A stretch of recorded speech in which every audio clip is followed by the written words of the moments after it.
Next part कर रहे हैं रिजर्व्स। रिजर्व्स क्या होते हैं? Reserve refer to the amount set aside out of profit. ये चार्ज नहीं है, चार्ज नहीं है, मतलब प्रॉफिट का पार्ट बचेगा तो ही रिजर्व बनेगा, अगर प्रॉफिट का पार्ट नहीं बचेगा तो रिजर्व नहीं बनेगा।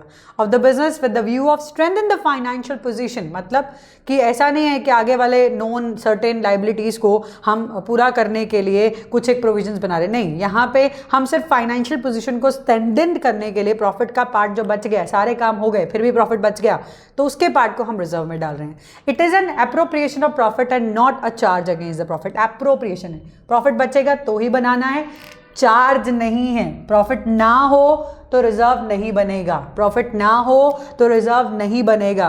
एप्रोप्रिएशन है, प्रॉफिट बच जाए तो ही रिजर्व बनेगा। क्या है कैरेक्टरिस्टिक्स? पहला वही एप्रोप्रिएशन, अगर पैसा बचे तो ही आपको रिजर्व बनाना है। स्ट्रेंथ करता है फाइनेंशियल पोजीशन को, ठीक है, ये बहुत अच्छा है कि आपको पैसा आपका साइड पे पड़ा रहता है, तो आपको कभी भी किसी भी चीज़ की ज़रूरत पड़ती है तो आप इजीली उसमें से यूज़ कर सकते हो, ठीक है। इसको हम रिजर्व फंड या रिजर्व्स भी बोलते हैं, जैसा भी टर्म हो, कंपनी जो भी लिखना चाहे वो लिख सकती है। To meet unknown, not known, unknown liability, इसीलिए कोई स्पेसिफिक नेम नहीं है, सीधा रिजर्व फंड है या जनरल रिजर्व लिखा जाएगा, किसी भी रेवेन्यू रिजर्व रखा जाएगा। यहाँ पे हमें ध्यान रखना है अननोन है, अननोन, नोन नहीं है, ठीक है। डिविडेंड कैन बी डिक्लेयर, आपको ये ध्यान रखना है शेयर को हम जो डिविडेंड देते हैं वो डिविडेंड इस रिजर्व से निकाला जा सकता है, प्रोविजंस पे नहीं, प्रोविजन से डिविडेंड नहीं बनता है, ध्यान रखना, रिजर्व्स से ही आपको डिविडेंड मिलेगा। इंपॉर्टेंस क्या है? वापस वही, स्ट्रेंथन द फाइनेंशियल पोजीशन, अच्छा करता है, डिविडेंड दे सकते हो। इक्विलाइजेशन मतलब क्या हुआ?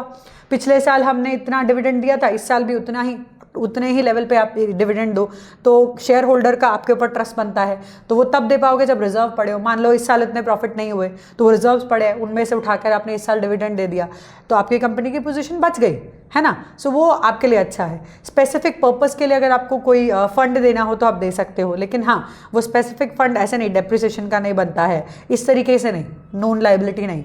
Use to meet unforeseen losses and liability, जो पता ही नहीं था कोई लायबिलिटी या कोई लॉस होने वाला था, कोई हमारे दिमाग में ही नहीं था, कंपनी को पता ही नहीं था, ऐसा कोई लॉस हो जाए, ऐसी कोई लायबिलिटी आ जाए, उनको मीट करने के लिए आप रिजर्व्स को यूज कर सकते हो। सो रिजर्व्स क्या है? Appropriation of the profit keeping aside just because profit ज्यादा हो गए, ठीक है। तो प्रॉफिट नहीं है तो रिजर्व्स नहीं बनेंगे।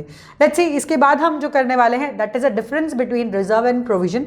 रिजर्व एंड प्रोविजन में क्या डिफरेंस है, कितनी तरह के रिजर्व्स होते हैं, that we are going to study now.